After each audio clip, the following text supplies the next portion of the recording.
I wasn't meant to hear it, but I did. It was supposed to be just another night at my in-laws' house. Predictable, dull, the usual routine where everyone pretended we were the perfect family. I had stepped out of the kitchen making my way back to the living room when I heard my wife's voice. She was speaking in a hushed tone, low enough that she thought no one else could hear. But I did. "He's a joke in bed, Mom. I swear I have to fake it every time." Then came the laughter. My mother-in-law's laughter, a sharp, knowing chuckle, like this was some inside joke between them. It wasn't just amusement, it was ridicule. A condescending amusement that made my stomach turn. I stopped mid-step, frozen in place, my brain scrambling to process what I had just heard. The world around me faded, the sounds of the house dulling under the weight of those words.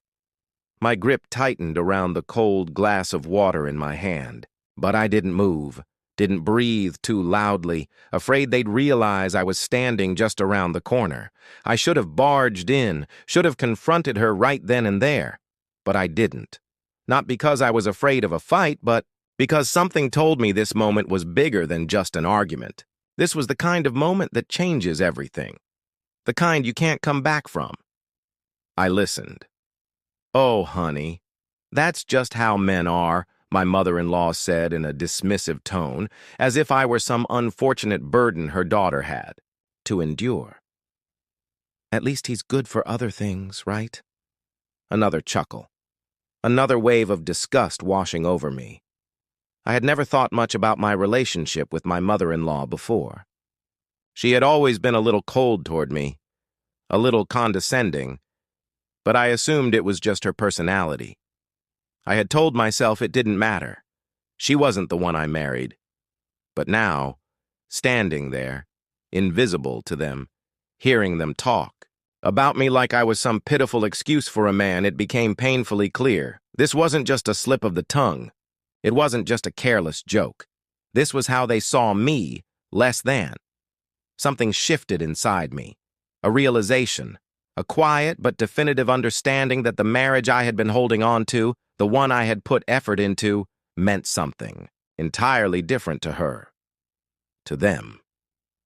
I backed away, moving silently toward the bathroom, locking the door behind me as I set the glass of water down on the counter. My reflection stared back at me in the mirror, my expression blank, but my mind was racing. How long had she felt this way? Had it always been like this? I started replaying moments from our marriage. Little comments she had made over the years that I had brushed off. The nights she had turned away without a word. The times she seemed impatient. The way she sometimes rolled her eyes when I initiated anything intimate. I had always assumed it was stress, fatigue, life getting in the way. But now I wondered, had she ever truly wanted me? Or had I been fooling myself all along? A joke. That word stuck with me the most. I wasn't hurt in the way she might have expected, if she ever thought I would hear her. No, this was something else. A slow, creeping anger mixed with a strange sense of clarity. I wasn't devastated, I wasn't broken, I was just done. I took a deep breath, forcing myself to stay calm.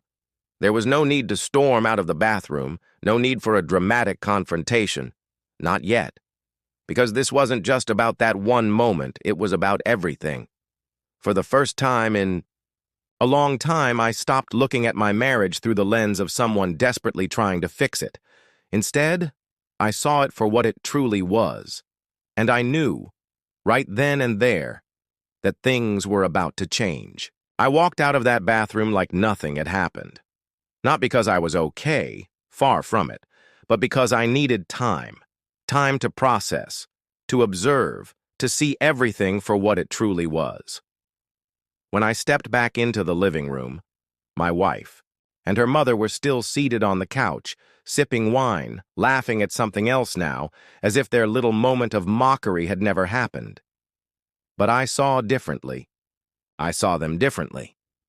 I took my usual seat across from them, and for the first time, I wasn't just existing in that space. I was studying it.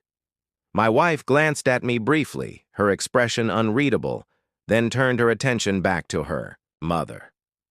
She didn't seem the least bit guilty or concerned. That's what got to me the most. No awkward glances, no second guessing if I had overheard anything, because in her mind, it wasn't even a possibility. That's how little she thought of me. The ride home was silent. My wife scrolled through her phone, occasionally letting out a small laugh at whatever was on her screen, completely indifferent to the man sitting next to her. And for the first time, I saw that silence for what it truly was. It wasn't comfort. It wasn't familiarity. It was indifference. She didn't ask if something was wrong. She didn't glance at me to check if I was okay. And that told me everything I needed to know. When we got home, she went straight to the bedroom, changing into her usual oversized t-shirt and settling into bed with her phone in hand. That was her routine. I had seen it 100 times before. But tonight, I wasn't just watching. I was understanding. I sat on the edge of the bed, looking at her. Not with love, not with anger, just clarity. "Did you have a good time tonight?" I asked. She barely looked up. "Yeah, it was nice." "Nice?" I nodded, staring at the floor for a moment. Then I asked something I had never asked before, something that felt so simple yet carried so much weight. "Do you respect me?" That got her attention.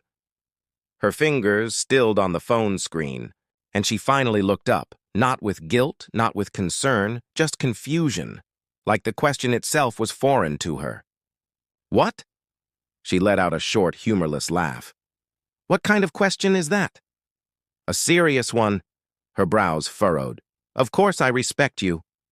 But there was no conviction in her tone, no weight behind the words. It was automatic, dismissive, like she was checking a box. I didn't press further. I didn't need to. That night, I didn't sleep much. Not because I was upset, but because my mind was already working through what needed to be done next. For the first time, in years, I finally understood. I was done trying. There's something surreal about driving away from a life you once thought was permanent. I didn't feel sad. I didn't feel angry. I just felt light. For the first time in years, I wasn't carrying the weight of trying to prove my worth to someone who had never valued it in the first place. I didn't have to explain myself anymore. I didn't have to wonder if I was good enough. I didn't have to try. And that realization, it was liberating. My new apartment was nothing special, just a simple one-bedroom, bare walls, minimal furniture. But when I walked inside, I felt something I hadn't felt in years. Peace. No tension lingering in the air. No silent judgments. No walking on eggshells, second-guessing every word and action, wondering if I was doing something wrong. Just silence and freedom. That first night, I sat on my new couch with a beer in hand, staring out the window at the city lights. And I thought about everything, about how much time I had wasted, how many years I had spent shrinking myself down, making myself smaller to fit into a life that was never meant for me. And then I stopped thinking, because the past didn't matter anymore. What mattered was what came next. The funny thing about letting go is that once you do, you realize how easy it actually is. You spend so much time clinging to something because you think you need it, because you convince yourself that without it, you'll fall apart. But then you let go, and you don't fall apart. You breathe, you move forward, and you never look back.